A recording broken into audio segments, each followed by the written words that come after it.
나의 참된 친구 되신 구주 예수, 너는 그의 사랑 알고 있느냐? 그가 나를 바른 길로 이끄시네. 다른 친구 할 수 없었던 그 일, 주님 외에 다른 친구 없네. 주와 같은 친구도 없네. 나를 죄악에서 구원하셨으니 그의 사랑 크셔라. 내가 나의 주를 처음 배웠을 때 나의 맘엔 죄가 가득하였네. 사랑으로 나를 품에 안으셔서 옳은 길을 내게 가르치셨네. 주님 외에 다른 친구 없네. 주와 같은 친구도 없네. 나를 죄악에서 구원하셨으니 그의 사랑 크셔라. 매일매일 나의 맘이 새로움은 주가 나를 사랑함을 알밀세. 죽을 나를 구속하신 참된 친구, 그와 만날 기쁜 나를 그리네. 주님 외에 다른 친구 없네. 주와 같은 친구도 없네. 나를 죄악에서 구원하셨으니 그의 사랑 크셔라.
안녕하십니까? 오늘 이 시간에는 우리가 잘 아는 예수님의 비유 가운데 많이 오해받고 있거나 잘못 해석되는 비유 하나를 살펴보고자 합니다. 소위 한밤중에 찾아온 친구의 비유로 알려진 이 비유는 누가복음 11장 5절로 8절에 나옵니다. 제가 전문을 읽겠습니다. 또 이르시되 너희 중에 누가 벗이 있는데 밤중에 그에게 가서 말하기를 벗이여 떡 세 덩이를 내게 구워달라. 내 벗이 여행 중에 내게 왔으나 내가 먹일 것이 없노라 하면 그가 안에서 대답하여 이르되 나를 괴롭게 하지 말라. 문이 이미 닫혔고 아이들이 나와 함께 침실에 누웠으니 일어나 내게 줄 수가 없노라 하겠느냐? 내가 너에게 말하노니 비록 벗됨을 인하여서는 일어나서 주지 아니할지라도 그 간청함을 인하여 일어나 그 요구대로 주리라. 제가 이 말씀을 읽으면서 잘 이해가 되지 않는 부분이 있었습니다. 바로 8절입니다. 내가 너에게 말하노니 비록 벗됨을 인하여서는 일어나서 주지 아니할지라도 그 간청함을 인하여 일어나 그 요구대로 주리라. 이 여러 성경 여권에서 이 간청함이라는 단어를 다양하게 번역했습니다. 공동 번역에는 귀찮게 졸라대면이라고 번역을 했고 현대인의 성경에는 그가 끈질기게 졸라대기 때문에라고 번역했습니다. 하지만 이런 번역은 자칫 하나님의 품성을 오해하게 만듭니다. 하나님께서 마치 우리의 기도를 들어주시기 싫으신데 우리가 귀찮게 졸라대고 끈질기게 졸라대면 어쩔 수 없이 기도를 들어주시는 분처럼 오해할 수 있다고 하는 것이죠. 이웃집 사람은 이 벗됨을 인해서는 일어나서 들어주지 않지만 그 간청함 때문에 요구를 들어준다고 말하고 있습니다. 이 말씀의 참된 의미가 무엇일까요? 이 비유에 대해서 항상 제 마음 가운데 의문이 있었습니다. 그러던 어느 날 이 비유를 온전히 제가 이해할 수 있게 되었는데 그 실마리를 찾게 되었는데 그것이 바로 문지방 언약이었습니다. 지난 여러 시간을 통해 말씀드렸듯이 문지방 언약은 어떤 사람이 자기 집에 손님을 맞이할 때 맺는 언약이었고 자기 집 이 문지방에 피를 뿌려서 맹세로서 언약을 체결하고 자기 손님을 이 접대하되 목숨을 걸고 손님의 생명을 지켜주는 언약이라고 했습니다. 자, 이제 우리가 문지방 언약의 관점에서 이 비유를 다시 한번 찬찬히 들여다보겠습니다. 한 사람이 한밤중에 자기 이웃집을 찾아갑니다. 한밤중에 이웃집 대문을 두드리는 것은 쉬운 일이 아니죠. 정말 위급한 상황이 아니라면 그런 행동은 상당히 무례한 행동이 될 수 있습니다. 그런데 들어보니 사연이 참 애처롭습니다. 왜냐하면 이 한밤중에 손님이 찾아왔는데 하필 양식이 다 떨어졌다는 것입니다. 이 집주인은 참으로 곤란한 상황을 직면하게 됩니다. 이 자기 집에 양식이 바닥나서 한밤중에 이웃집 문을 두드리는 것은 부끄럽기도 하고 자신의 체면과 자존심을 좀 구기는 문제이기도 합니다. 하지만 이 집주인은 주저함 없이 이웃집을 찾아갑니다. 그리고 당당하게 떡 세 덩어리를 빌려달라라고 간청을 하죠. 자존심이고 체면이고 다 늘어놓은 것입니다. 왜 그렇습니까? 그에게는 문지방 언약을 맺은 주인으로서 책임과 의무가 있었기 때문입니다.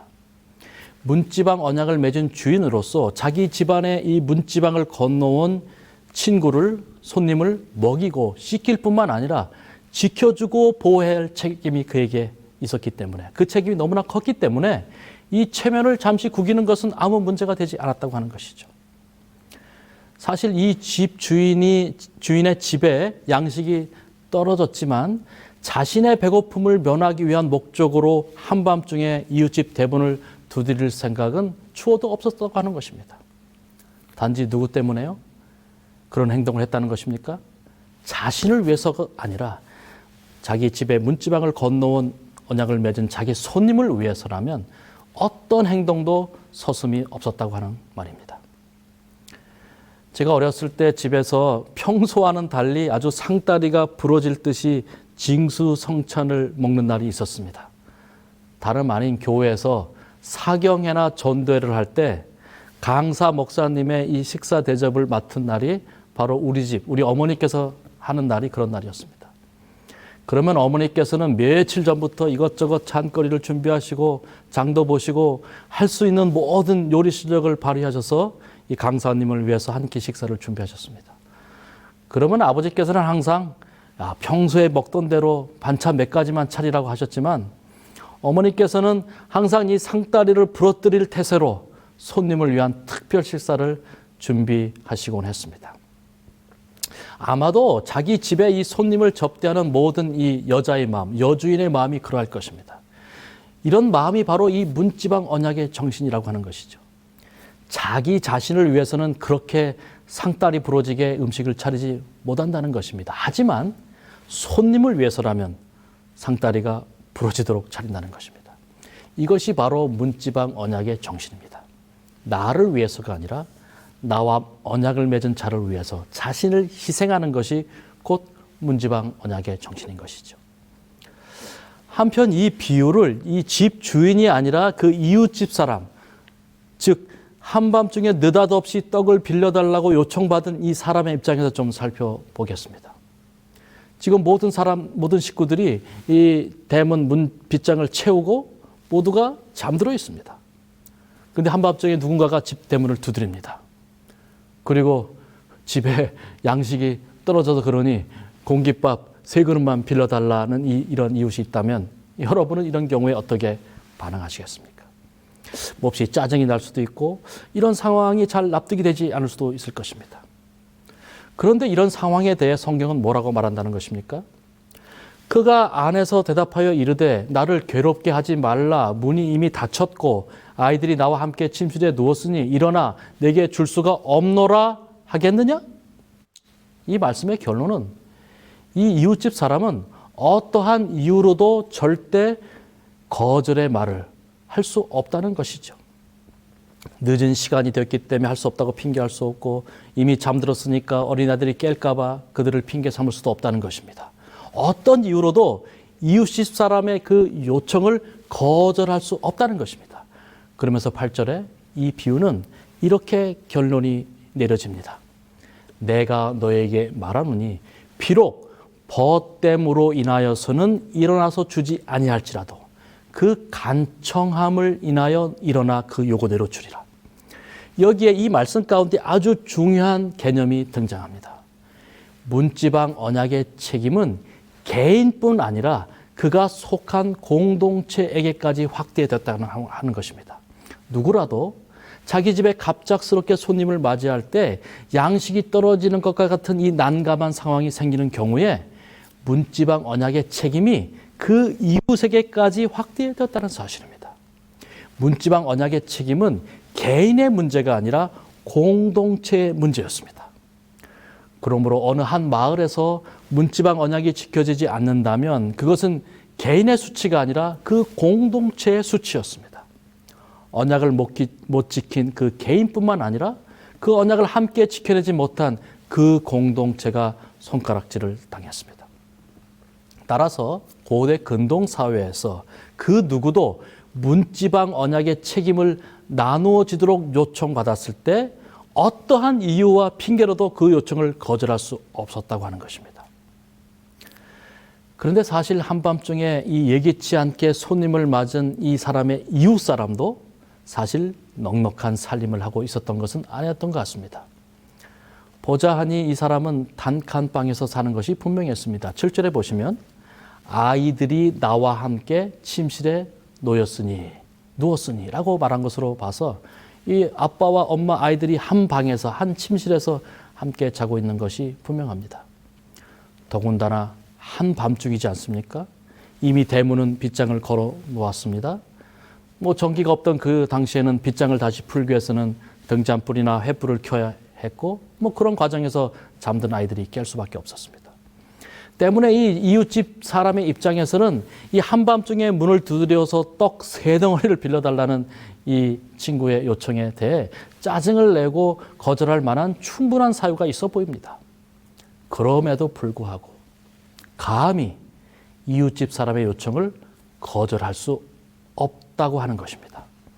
만약에 이웃집 사람이 자기 손님에게 먹을 것을 대접하기 위해서, 즉 문지방 언약의 실천자로서가 아니라 자신의 배고픔을 면하기 위해서 문을 두드렸다면 거절을 해도 된다는 것입니다. 거절할 수 있다고 하는 것입니다. 하지만 지금 이 두 사람은 단순한 친구나 이웃의 관계가 아니라 완전히 새로운 관계로 둘이 상면하게 된다는 것입니다. 친구나 이웃을 뛰어넘은 새로운 관계가 그 한밤중에 즉각적으로 형성된다고 하는 것입니다. 그 새로운 관계란 무엇입니까? 한 사람은 문지방 언약을 체결하고 그 언약을 지켜내야 할 책임 있는 사람으로서 이 사람의 이웃집 사람은 그 언약을 함께 지켜낼 공동 책임자로서의 관계가 형성된다고 하는 것입니다. 이것이 바로 비록 벗됨을 인하여서는 일어나서 주지 아니할지라도 그 간청함을 인하여 일어나 그 요구대로 주리라는 말씀의 참 의미인 것입니다. 이러한 관점에서 우리는 그 간청함을 인하여 일어나 요구대로 주리라는 부분을 이 다른 관점에서 이해할 필요가 있습니다. 이 간청함이라는 단어를 공동 번역처럼 귀찮게 졸라대면 또는 현대인의 성경처럼 그가 끈질기게 졸라대기 때문에 라고 그래서 요구를 들어준다고 번역하면 앞뒤의 상황이 전혀 맞지가 않습니다. 벗됨으로서는 주지 않지만 간청함 때문에 주었다는 말이 잘 연결되지 않습니다. 왜냐하면 이 비유에서 이 이웃집 사람은 집주인은 여러 번 반복해서 요청하지 않았고 단 한 번만 요청했다는 사실입니다. 여기에 아주 중요한 포인트가 있습니다. 이 부끄러움을 모르는 무례함의 주체가 누구냐 하는 것입니다. 이 NIV 성경에는 그 간청함 때문에를 because of your shameness, adversity라고 번역을 하였습니다. 이 말의 의미는 너의 부끄러움을 모르는 무례함 혹은 뻔뻔함 혹은 파렴치함이란 뜻을 갖고 있습니다. 여러분은 어떻게 생각하십니까? 자기 집 손님을 위해서 한밤중에 이웃집 대문을 두드리는 사람이 부끄러움을 모르는 무례하고 뻔뻔하고 파렴치한 사람입니까? 아니면 문지방 언약을 지키기 위해서 한밤중에 문을 두드리는 친구의 요구에 대해서 너무 늦었다고, 애들이 잠에서 깬다고 이리저리 핑계를 대며 문지방 언약의 책임을 회피하는 사람이 부끄러움을 모르는 무례하고 뻔뻔하고 파렴치한 사람입니까? 이 비유의 결론은 단순하고 확실합니다. 자기 자신의 사욕과 귀찮음 때문에 공동체가 함께 지켜내야 할 문지방 언약의 책임을 회피하는 것이야말로 부끄러움을 모르는 무례한 행동이고 그런 사람이야말로 뻔뻔하고 파렴치한 사람이라는 것입니다. 문지방 언약의 정신은 개인뿐만 아니라 그 책임이 공동체가 함께 져야 할 만큼 강력했습니다. 어떠한 상황에서도 그 언약적 책임을 회피하는 것은 부끄럽고 수치스러운 행동이며 공동체의 정신을 깨트리는 무례한 행동이었다는 것입니다. 제가 일선교회에서 목회를 할 때 가끔씩 전국 여러 교회에서 이 건축 자금을 마련을 하기 위해서 김이나 다시마, 또 꿀, 조청, 양말, 국수 같은 다양한 품목의 물건들을 팔아달라고 이 택배가 오곤 합니다. 그런데 제가 사실은 이 문지방 언약의 의미를 깨닫기 전에는 이런 물건들이 오면 솔직히 귀찮았었습니다. 특별히 교회가 건축 중이거나 때로는 마이너스 통장으로 이렇게 교회 살림을 운영하던 때에는 내 코가 석자이기 때문에 어떤 경우에는 이런 택배가 오면 뜯어보지도 않고 반송을 한 적도 있었습니다. 돌이켜 생각해 보니까 이런 저의 행동은 이 문지방 언약의 관점에서 보면 큰 잘못을 저지른 것입니다. 문지방 언약의 이 공동체적 책임을 관가한 것입니다. 제가 이 한밤중에 문 두드리는 이 비유, 친구의 비유를 그 온전한 의미를 깨닫는 이후에 어느 날 교회의 이 건축 헌금을 호소하는 이 물품이 온 택배를 보고 있는데 마치 그 택배가 한밤중에 찾아와서 문을 두드리면서 떡 3덩이를 달라고 간청한 그 사람처럼 저에게 말하고 있는 것처럼 이게 생각이 되었습니다. 그래서 그때 제가 한 가지 결심을 했습니다. 우리는 한밤중에 문을 두드리는 이웃교회의 언약적 책임을 함께 떠맡기 위해서 일어나서 횃불을 켜고 문을 열고 떡 3덩이를 내주어야 할 공동의 책임이 우리 교회에 있다. 그때 생각을 했습니다. 여러분, 이것이 진정한 문지방 언약의 공동체의 정신인 것입니다. 우리는 또한 지역교회 이 공동체 안에서 또 성도 간에 이러한 문지방 언약의 책임을 함께 나눌 필요가 있습니다. 그런 의미에서 우리 교회는 여느 다른 교파의 교회들과 같지 않습니다. 왜냐하면 그 이름의 위대한 두 가지 언약, 제7일 안식일과 예수 재림의 언약을 가진 마지막 남은 교회 언약 백성들 때문이기 때문입니다. 그러므로 이제 우리는 이 한밤중에 찾아온 친구의 비유 이후에 이어지는 이 말씀의 적용 부분에 해당하는 예수님의 말씀의 의미를 보다 더 분명하게 이해할 수 있습니다. 누가복음 11장 9절에 있는 말씀입니다. 구하라 그리하면 주실 것이요 찾으라 그러면 찾을 것이요 문을 두드리라 그러면 너에게 열릴 것이니. 이 말씀은 자기의 문지방 언약의 책임을 다하기 위해 이웃집 문을 두드릴 때 그 누구도 문을 열어주기를 거부할 사람이 없다는 사실을 전제하고 있습니다. 이 말씀을 절대로 우리가 하나님께 한 번 구해서 안 되면, 응답 못 받으면 또 구하고 또 찾고 또 두드려서 귀찮게 해서 졸라대서 마침내 하나님께서 어쩔 수 없이 기도에 응답하는 것으로 오해하지 않기를 바랍니다. 오히려 그 반대라는 것입니다. 이 말씀의 본래의 뜻은 다음과 같다고 하는 것입니다. 너희가 문지방 언약의 정신을 갖고 있다면 누군가 너희 집 문을 두드릴 때 즉시로 문을 열어주고 떡을 내어주지 않겠느냐. 하물며 내 아들 예수의 피로 너희와 문지방 언약을 맺은 내가 너희가 구하고 찾고 문을 두드릴 때 어찌 지체하겠느냐. 이제 말씀을 맺겠습니다. 문지방 언약의 깨달음이 여러분의 믿음을 더욱 풍성하게 하길 바랍니다. 이 문지방 언약의 축복이 여러분의 삶 가운데, 여러분의 가정에, 여러분의 교회에 풍성히 임하기를 바라면서 오늘 말씀을 줄이겠습니다.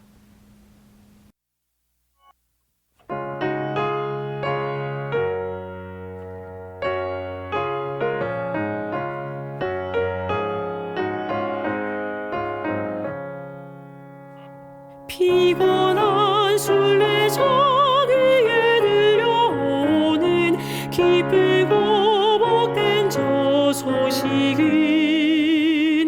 주님 곧 오시네 영광 중에 오시네 하늘 왕이 땅에 임하네 주 다시 오시네 속히 오시네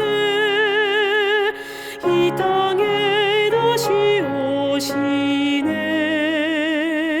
그때의 성도 다 주를 뵙겠네 주께서 이 땅에 오실 때 성도들 잠자던 깊은 무덤 문이 그날에 모두 다 열리네 무덤에 갇혔던 성도 다시 일어나 영원한 생명을 얻겠네 주 다시 오시네 속히 오시네 이 땅에 다시 오시네 그때의 성도 다 주를 뵙겠네 주께서 이 땅에 오실 때 새하늘에 내내 기쁨 중에 만나 다시는 이별이 없겠네 구원의 노래를 모두 함께 부르며 하늘 왕 주님을 섬기리 주 다시 오시네 속히 오시네 이 땅에 다시 오시네 그때의 성도 다 주를 뵙겠네 주께서 이 땅에 오실 때 할렐루야 아멘 할렐루야 아멘 잠시